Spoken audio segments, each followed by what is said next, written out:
Thank you for joining me today for our Lions HR webinar on performance evaluations. Just kind of have a small group today. That's fine. We've actually got 4 meetings planned covering the same topic. And performance evaluations are an interesting topic. I'm kind of passionate about this, and I hope you are too as a supervisor. Today's webinar is going to be recorded and will be available for viewing on the Lions HR Training website at www.lionshrtraining.com under the webinar section. And when I have that done, I will go ahead and post it, and I'll do an announcement through Constant Contact so that you can see where it is and how to sign in and have access to it. Now, before we get started, I think it's important that we all understand the form that I'm basing my comments on. So I'm actually just going to take you to that form here on my desktop. Okay, so you can see that on your screen. The Lions HR, it's actually titled the Easy Employee Performance Review Form, and it is very easy. Just very briefly, I want to go over the sections of it. Of course, at the top part here, you have the employee information. That's essential. Make sure that you fill that out thoroughly. Every line needs to be filled out. My suggestion is that you fill out each one of these, the top part, the stuff that you can fill out, you fill them out before you get ready to talk with your people. So you have them ready to go, and it's one less thing you have to think about when you're doing the evaluation, because really the evaluation is about having a discussion with your employee, and you don't want to be distracted and miss some things just because you're filling out a form. Also, your employee will appreciate the fact that you're prepared, and it's just a better way to do things. So if you have the time to do it, go ahead and have those filled out, ready to go. Now, the next section here is ratings, and you can see we're going to talk about this in depth a little bit later on in the webinar, but you see that you have these areas, okay, job knowledge, work quality, attendance, initiative, communication, and dependability, and then you have an overall rating. And then you have these numbers, okay, there's 5 numbers from poor up to excellent. We're going to be talking about how to determine what kind of number to give the employee. And then also, please note that there is a comments section, and this is an important section. If you give an employee a rating of, let's say, satisfactory, and they're wondering, okay, where do I go from here? What was it that I could improve so that I would get a good or I would get an excellent? In the comments section, that's where you are setting a standard, you are setting a goal for the employee, and then also provide some justification for your rating. Down here under the evaluation section, you have additional comments, and this is important because it is a time where you can give some concise feedback to the employee about where they are right now and where you would like them to go in terms of their performance. Under the goals, it follows, if you've given some things for them to do, then you would want to go ahead and put them on something of a timeline so that you can go back and check to ensure that their performance is proceeding according to your plan. And then, of course, at the bottom, you have the verification of the review, and that's where the employee signs and dates it, and you sign and date it. So that's the form that I'm going off of for reference purposes. Let me go ahead and get back to our presentation here. Okay, so what is an evaluation actually? This is an important thing. I don't know if you've done evaluations in the past, but sometimes an evaluation is used in an incorrect way. Sometimes an evaluation is used more like a counseling session than as an actual performance evaluation tool. So an evaluation really is simply comparing the employee's performance to their, and here's the big word, this is going to be the focal point of our webinar today, the job description. The employee is evaluated against their job description. Now, this is going to prompt some questions in your mind. Well, if the evaluation is based on the job description, then it follows that you're going to need to know what that employee's job description is. And that employee equally is going to have to know what is expected within their job description. This is not a place for hunches or gut feelings or intuition. That doesn't play into this whatsoever. What we're doing here is we're simply comparing what a person has been asked to do with what they've actually done. It is possible that your employee does not fully understand what is expected of them. So this first evaluation, if it is a first evaluation, may be about setting the standards. And I want to make a suggestion here. If you are actually setting the standard in this first evaluation session, may I suggest that if the employee has performed well according to what they understood their job to be, I would suggest a rating of 4 is appropriate in that kind of a circumstance, because it leaves room for improvement, and yet it doesn't penalize them. If you say just average, well, it's average compared to what? If you say good, that means that they did good with the knowledge that they had, but you're getting ready to give them a little more detailed description of what you would like to see happen, and it gives them room to improve. All right, it's just something I'm throwing out there that you may want to consider. The job description, and you notice I put it in the crosshairs because really everything hinges on the job description. So if the job description is not clear, if it is not in the hands of your employees, if they don't understand exactly what's expected, that's the foundation for any useful evaluation, because that's what everything is based off of. So what is it? It is a clear description of what the employee is expected to do. It's objective, measurable, observable, and concrete. Those words are strong.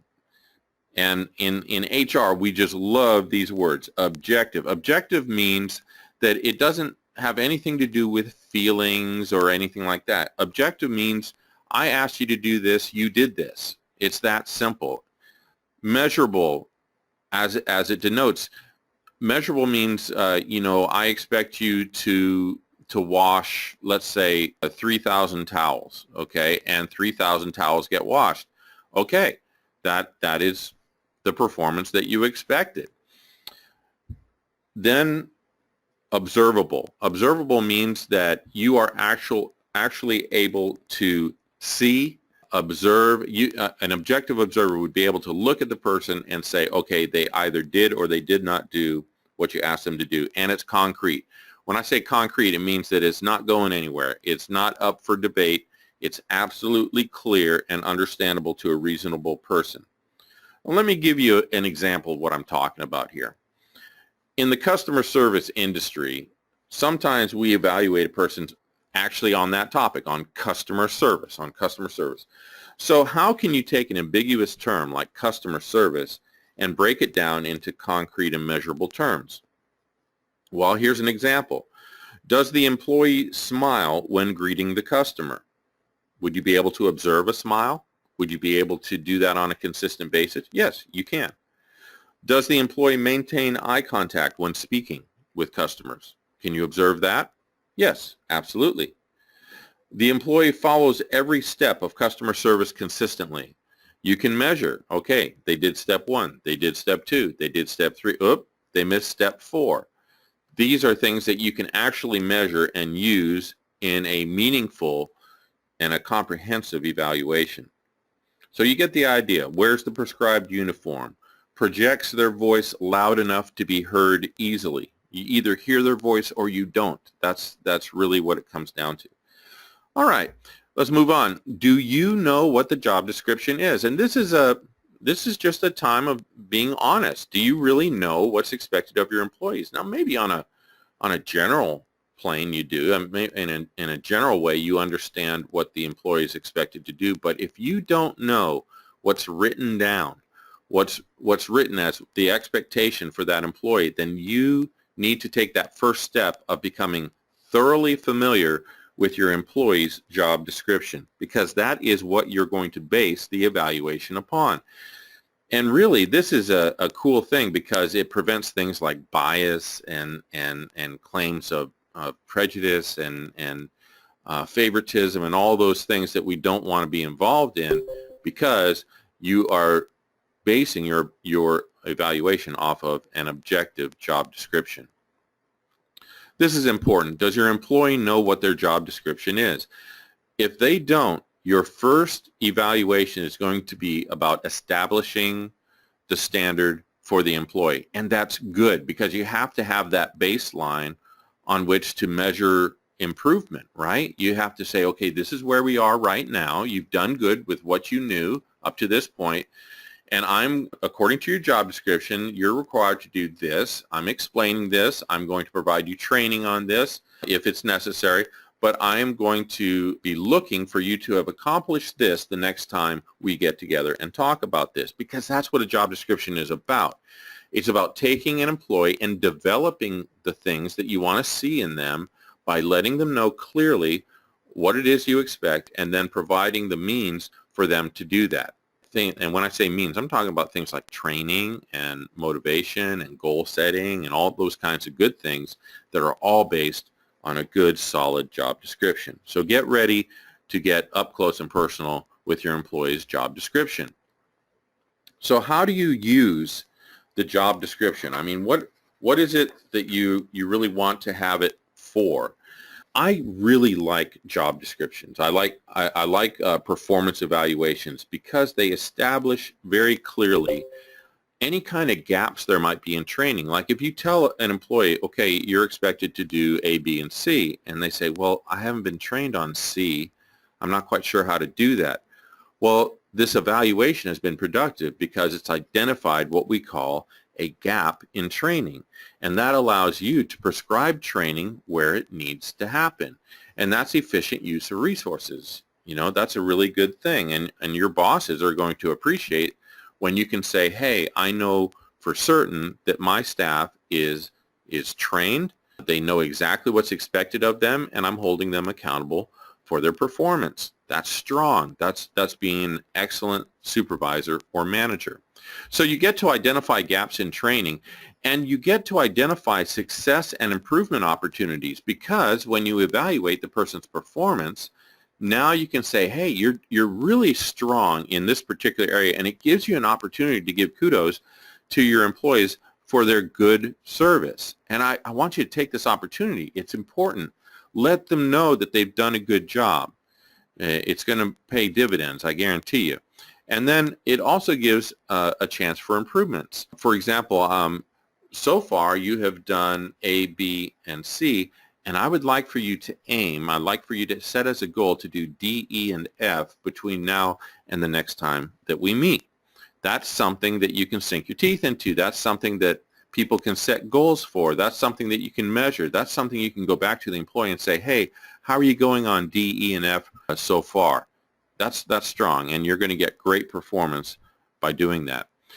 You also get a chance to reiterate the goals and objectives that you set for the employee, because you may go back to a previous review and say, okay, last time we met, we talked about this. And this should come as no surprise, because throughout the year, you should be talking at least, from time to time about the goals and objectives that you set. It gives you a chance to go back and revisit those goals and then say, hey, how are we doing in progressing towards this goal? And that provides some motivation. It's always good to be aiming at something and have a challenge. You set performance goals, of course, and it's based on the job description. How does this eliminate bias and discrimination? Well, how can you be biased when you're holding everybody to the same standard?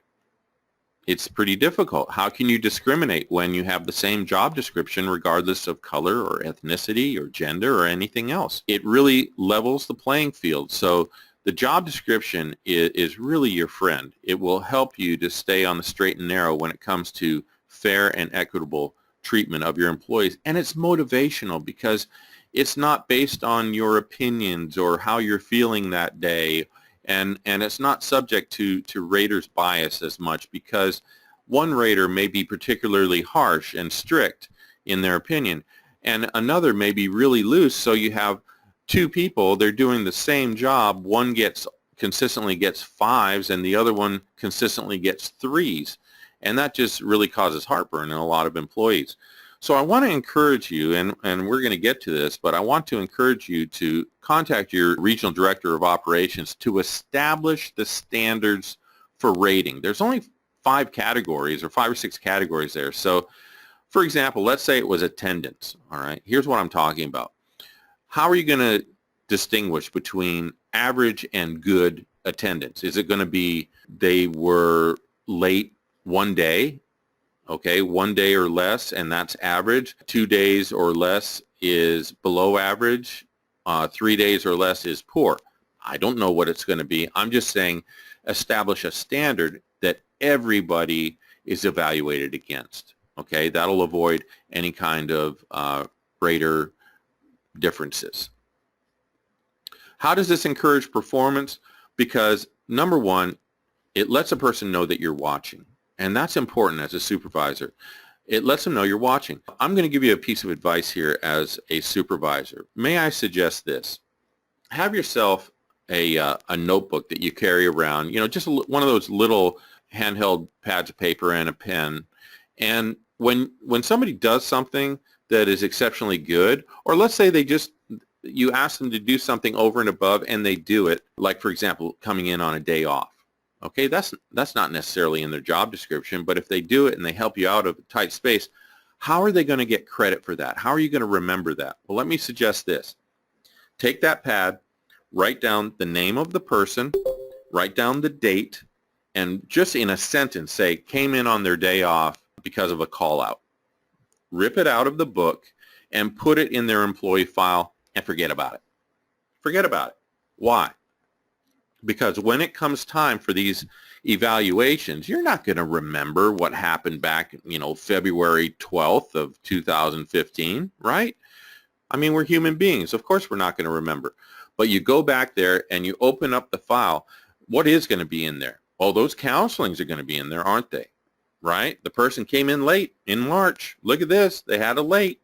They got a verbal warning. But then you open it up and all of these notes fall out that says all the good things that this employee did. Look, they came in 6 times during the year on days off to help you out. Now that balances out that late in March, and it shows not only did they correct that and they were on time ever since March when you talked to them about it, which shows improvement, but they also went over and above, and now you're giving a more comprehensive evaluation for your employee's performance. It doesn't take a lot of work. I'm not asking you to spend reams of time doing this. I'm just saying make note of both the good and off-course behavior of your employees, and they will appreciate that, and you will give more comprehensive evaluations. It really simplifies supervision because it's all based on the job description. It's all based on job description. So if they're expected to be in at 8 o'clock and they're in consistently at 7:55, ready to clock in, that indicates that they met that standard. If they come in at 8:20, you know that it's substandard. It's not subject to interpretation. The job description is a wonderful thing. So what is your responsibility? When it comes to the job description as a supervisor, we're talking about performance evaluations, but what is your responsibility? You remove barriers to performance based on the job description. Now, what's a barrier to performance? It could be a training issue. The person doesn't know how to do it. So you as a supervisor provide that training. You provide ongoing feedback based on the job description. So if you look at a person's performance and you base it off of what they're expected to do. Oftentimes when it comes to customer service, there are steps of customer service. There may be steps to cleaning a room. There may be schedule by which things need to be done. And those are all things that you can base your feedback upon that both you and the employee are absolutely aware of, assuming that they have a job description in hand and you know what it is. You provide evaluation and rewards based on the job description. It's all, you're seeing job description, job description, job description. Yeah, that's what this is all about. An evaluation necessitates a job description.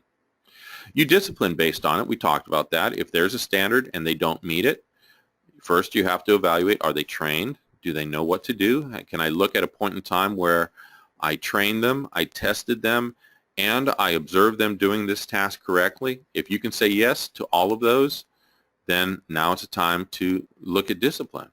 I just got done posting a counseling webinar on the website. You can see it at www.lionshrtraining.com.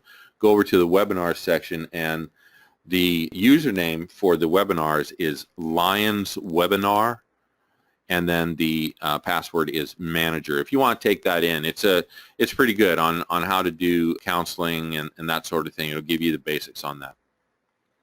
You defend yourself with the job description. A person says, "Oh, you're just picking on me." Wait a second. You know, in January or in November or whenever, we went over this, and this is your signature, right? This is where we discussed this, and I let you know that this is expected, so I don't see where I'm picking on you by asking you to do what we've agreed you need to do. You see where you can relax as a supervisor. It's a wonderful thing. You justify employee actions with the job description. So if you're going to give a person a promotion, you can base it off of their ability to accomplish and actually go beyond the items in their job description. Or if you choose not to promote somebody, you can look at an evaluation based off the job description that shows that the person was not able to meet these requirements. And then if they say, well, it's based on blank rather than my ability to do the job, you can go back to these evaluations and say, no, we discussed this clearly. I made sure that you understood. I made sure that you were trained, and I've just asked you to be accountable. That's a really strong way to defend against any kind of allegations. And the allegations do come along, unfortunately. You defend the employee with the job description. You can go and fight for your employee if you can say, hey, look, this person has met every goal and objective that I've set for them, and they've done extra. This is where you go to bat for your employee based on the job description. I'm sure that you as supervisors have to give justifications if you put in for a raise for people. Now, the job description is not used solely as a basis for raises. This is about performance, but it is something that can be used as supporting documentation to justify why you are considering somebody for a raise. You determine necessary equipment and supplies based on the job description. If a person is expected to move 40 pounds of equipment and they don't have a cart, they have to haul it by hand or something along those lines, well, you can see where, hey, this person needs a cart in order to get the job done as quickly as I want them to do it. Do you see what I'm saying? You look at their job description and say, okay, now what do they need and what do they have? And that's being an astute supervisor, to base your actions solely on the job description. Now, what's the employee's responsibility? I've been talking about you. What about the employee? What are they responsible to do? Well, they got to follow the job description. That's their professional guideline right there. They base any requests for training on the job description. Hey, I am expected to do customer service, and there is a customer service training opportunity within the company, or there's a webinar on the website. I would like to have 30 minutes to be able to watch this webinar. So they can base their requests for training on the job description. They justify their actions. Why are you doing this? Well, it's my job description. This is what I'm supposed to do. They can say, hey, either yes, I should do this, or no, I should not do this based on the job description. Now, that's not an excuse for not doing something. Don't get me wrong. All right. We've all heard that adage, oh, it's not in my job description. Well, sometimes the job description has duties as assigned by the supervisor. Okay, so yeah, it's not a justification not to do things. It is a justification to say, hey, this is clearly my lane. This is what I'm responsible to do, and that's why I'm doing it. This also helps to clear up any kind of misunderstandings with the supervisor. All right. One of two things can happen when the supervisor is asking the employee to do something that is outside the guidance of their job description. The supervisor can approve a change to the job description and any kind of commensurate promotions or whatever, or the supervisor can recognize that they have been asking the employee to do something that is outside of their area of responsibility. The employee can look at their own performance and evaluate it based on the job description. You don't have to wait for a supervisor to tell you you're doing a good job or a poor job. You can look at the job description you've been given and evaluate that for yourself. You can base coworker interaction on the job description. If somebody's pressuring you to do something, you can look at your job description and say, hey, this really is not something that I am responsible to do. Or you can say, hey, you know what? This is something I'm responsible to do. Let me get right on it. If necessary, you can seek expansion or specialization within your job description. Expansion is where you add responsibilities to your job. You can say, you can look at the job description and say, wow, you know what? I'm actually responsible to do a whole lot more than what I have been doing, so I'm going to seek to add some responsibilities. Or specialization is where you become more focused. Maybe you're involving yourself in things you really need to get involved in. I'm not talking about bad things. I'm talking you may be very busy doing productive things, but it is not in your job description. So you have a supervisor come to you and say, why are you doing that? Why are you involved in that? And that can be frustrating because you've got all this energy and you're using it in a productive way, but that's not what the person's asking you to do. So you want to make sure that you're busy doing the things that you're expected to do. Of course, you can base raise requests on the job description, especially if you are exceeding the expectations, the things that are on your job description. If you're doing far more, if you're taking on additional responsibilities, you might want to talk about the possibility of a promotion, all right? And then you can quantify and evaluate the contributions that you're making based on the job description. Sometimes we think more highly or lowly of the things that we are contributing. You want to compare that with the job description, and that'll give you an objective basis on which to have an opinion about what the quality and quantity of what you're doing. So as a supervisor, where do you start? The first thing you do is you have to answer the following questions. Number one, do I know what my employee's job description is? If you do, then the follow-on question is, does my employee know what their job description is? Those are the really functional questions that you have to ask before you embark on conducting evaluations. So it's not a bad thing necessarily if they don't know everything that's in their job description. That's okay. What you need to do now is focus on clarifying that during this first evaluation and setting goals for the employee, and then the follow-on evaluation is going to be really productive because you know that you have both gone over what is expected, and now you are simply measuring improvement and accomplishment of the job description.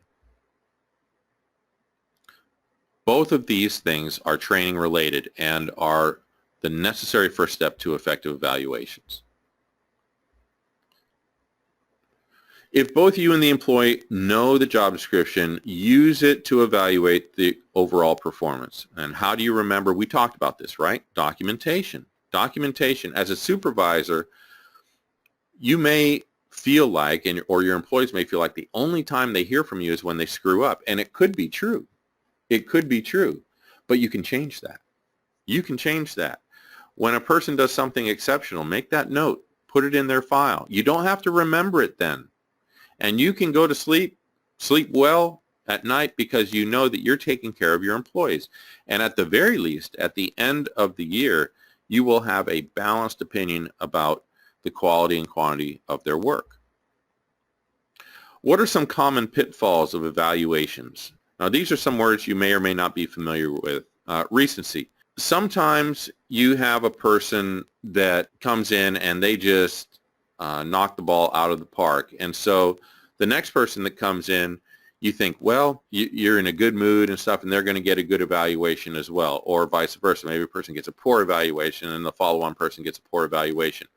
Or you can look at something that the person did in the recent past and evaluate them based on that one bit of performance. Now, this is a common characteristic of a supervisor that doesn't keep notes on their employees, because all you have is your memory, and your memory goes back, how far? You're not going to remember everything, especially if you're supervising a bunch of people. So you want to make sure that you avoid recency. Horns and halos effect, that's when, let's say a person comes in late, they came in late 2 days ago, and that's going to color your entire opinion of all the volume of work that they've done throughout the year. And the same thing with the halo effect. A person can do no wrong, and you don't really take seriously the gaps in their performance. Bias. Bias is where you are basing your evaluation on anything other than a job description and established standards. This is why I want you to get with your regional director of ops to establish what's going to constitute a poor, a fair, a satisfactory, a good, or an excellent rating for your people. Excellent does not necessarily mean, some people say, well, excellent, they got no room to improve. Yeah, they do. You may have given them a goal and they exceeded that goal. That doesn't mean that you can't give them another goal and see how they do with it. Just because a person gets an excellent doesn't mean they've reached the pinnacle end-all of human existence. That means that based on what you gave them to do, they did an excellent job based on the way that you're going to evaluate. Now, here's the thing. Here's the thing. Your employee should know what constitutes excellent, and they should know going into their evaluation if they're going to get excellent, good, satisfactory, fair, or poor. They should know that going in. It should come as no surprise. No surprise at all. Because you want them to be aiming at excellent. How can you aim at something and you don't know what the standard is? Okay? Let's let people know what constitutes excellence in dependability, excellence in initiative, excellence in work quality. How do I attain that so that they have something to aim at? Past, present, and future. When you're doing an evaluation, you talk about the past or what has been accomplished. You talk about the present, about their current ability and their current performance. And then you start talking about potential in the future. You talk about specific, objective, measurable goals for the future. Look at those words, specific. Specific. That means that you take all the ambiguity out of any kind of goal that you give the person. You have dates, you have times, you have amounts, you have standards, and it has to be objective. Objective means that your feelings don't come into it. You have a standard, and then you have performance, and then you evaluate it. And then measurable, of course. You need to be able to tell if the person has shown improvement and then be able to either reward it or correct off-course behavior. Now, what about follow-up? If you're going to make an evaluation work, it can't be a one-time or two-time-a-year thing. This has to be an ongoing thing. So I think it's a good idea, and I've done this myself. I'll take an evaluation out, dust it off, and look at it myself as an employee and say, okay, where am I compared to what my job evaluation is? I'll do that for myself to ensure that I'm meeting the goals and objectives that my supervisor have set for me. I've been in some jobs where they were not forthcoming with a job description, so I'd make my own. I'd do my own evaluation. I'd hand it to them, and I'd say, hey, would you take a look at this and correct or add, slice, dice, julienne, do whatever you need to with this. And my supervisor appreciated that, and it showed what I perceived to be my performance, and it also gave me feedback from them about things they wanted me to do, and the end result was I was confident about what I was doing, and I knew if I was doing a good job or not. So you can base your comments, praise, correction, training, discipline, raises, and even terminations on the job description. The whole idea with the follow-up is you're helping that employee to attain professional greatness.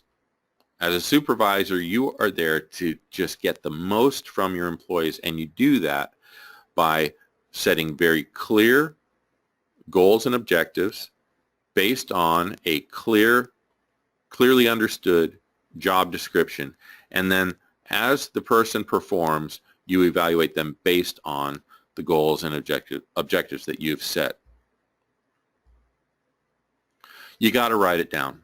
Okay, you got to write it down. If you're not writing things down, it's really a disservice to your employees. So write down both positive and negative performance. positive and negative performance. Now, things like coming in late and stuff, maybe you have attendance cards or something like that that you can look at for that. But I want to make sure that what we don't have is at the end of the year when you do evaluations, the only thing in the employee's file are negative counselings. That's a disservice. I recall one time I was in a situation and a person that wasn't my direct supervisor felt that they were going to step in to the shoes of my supervisor, and they came to me and they said, I don't think you're doing what you're supposed to do, so I'm going to give you a negative counseling. And I said, great, where's my positive counselings?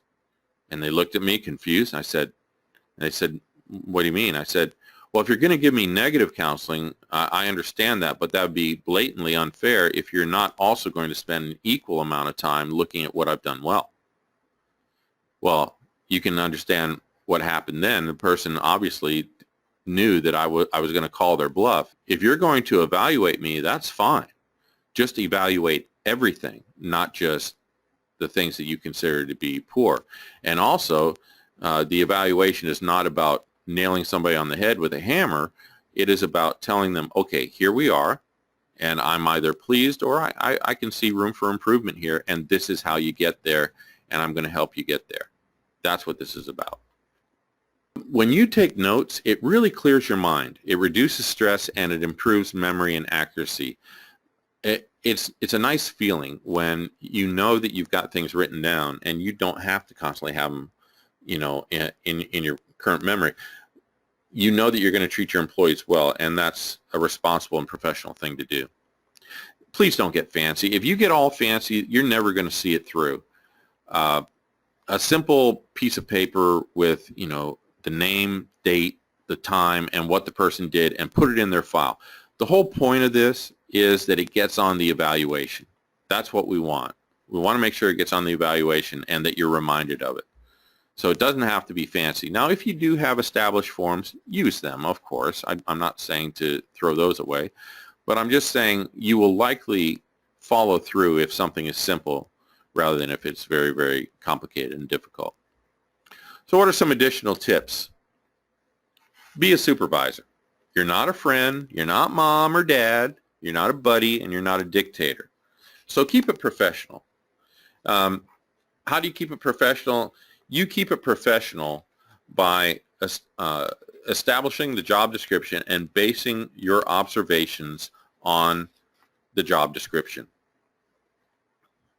Never, ever get personal. This is not a time for name calling, for assessing blame, for anything other than evaluating the person's performance. As a supervisor, it's your responsibility to ensure that that person is trained and able to do the job that you've given them to do. If they are unwilling or unable to do the job, then you as a supervisor need to evaluate, do I need to put this person somewhere else where they can thrive, or do I need to invite them to find something else to do? But the evaluation is a very clear and objective way to establish what it is that you've said you expect and then the person's actual performance compared to it. Be polite. There's no need to be snarky when we're doing an evaluation. We want to make sure that our attitude going into the evaluation is we want our business to be number one. And to do that, we have to have number one employees. All right? Number one employees. So as a supervisor, you have to do everything you can to motivate the person to excellence. And by being polite, you take away those detractors, the emotional detractors. If you're mean to a person or they perceive you to be mean or spiteful or something along those lines, your message isn't going to get across as effectively. Maintain professional distance. It's very difficult to do an objective evaluation that's fair across the board if you're going out, with subordinates and that sort of thing. Because even if you are being objective, there's the appearance of favoritism, and that's not conducive to a healthy work environment. So maintain professional distance. And how do you know if you're maintaining professional distance? If you have any misgivings about either praising or correcting an employee, you're too close. All right? You're too close. As a supervisor, you're not one of them anymore. You have to accept that you're people bound by a paycheck and you have a responsibility and an obligation to your employee to remain objective and professional. Avoid favoritism and even the appearance of favoritism. You're a supervisor now, and that's different from being just a simple co-worker. It's very important to have a witness when you do your evaluations to avoid any kind of he said, she said kind of situations. Now, the witness does not speak. The witness doesn't speak. If the witness speaks, it's going to feel, or it could feel like you're ganging up on the person.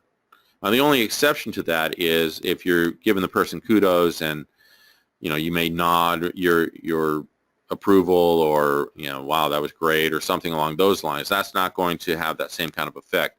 But by and large, the witness is simply there to only witness the evaluation to ensure that what was said actually was said, and it prevents people from making allegations that certain things were said or not said. Always put the evaluation in writing. Now, I'm going to go back to this form, and remember I said I was going to talk about the comments part of it. Under job knowledge, if you give a person a good rating on job knowledge, I want to know how I can go from good to excellent. So under good, you'd want to give some justification. You demonstrated knowledge of all aspects of your job description, and this is how between now and your next evaluation you could go from a good to an excellent, all right, in job knowledge. Be honest, be assertive, and be forthright. Being honest means you give the person the good and the bad in a tactful, matter-of-fact way. Assertive is where you call things like you see them, but you do it in a tactful way. And forthright, that means don't pull punches. Don't try to save people's little feelings. Just be forthright. Be professional. And be ready to take responsibility for failure. What kind of failure am I talking about there? I'm saying maybe we failed. Maybe we failed to tell the person what their job description is. Maybe we failed to provide adequate motivation and direction. But this is a time where together we can get together with our employees and get on the same sheet of music. That's why I love performance evaluations. It just clears the air. It gets everything squared up and focused. And I'll tell you what, when you focus, you get a lot of stuff done. So I want to encourage you as you start into these evaluations. Now's the time to start looking at those job descriptions. Think about what your employees know about their job description, what you may need to do in terms of training, and then please do get together with your regional director of operations to establish what's going to constitute poor, fair, satisfactory, good, and excellent ratings, and that will help you to give more consistent ratings to all of your employees. Thank you for taking time to join me today, and have a great day.